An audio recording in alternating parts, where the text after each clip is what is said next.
નામ છે તમારું? મારું નામ રાજેન્દ્ર કુમનસિંહ છે. હું બોલાવનો રહેવાસી છું.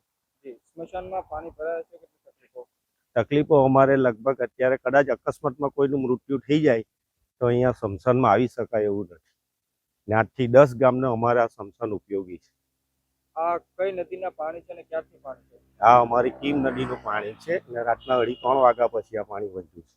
સ્મશાનમાં કઈ કઈ વસ્તુઓને નુકસાન પહોંચ્યું? હવે સ્મશાનમાં તો હવે બધું જ ડૂબી ગયું છે. માનો મંદિરમાં પાણી ભરાઈ ગયું છે, લાકડા બાકડા બધું તારાજી બધું ડૂબી ગયું છે.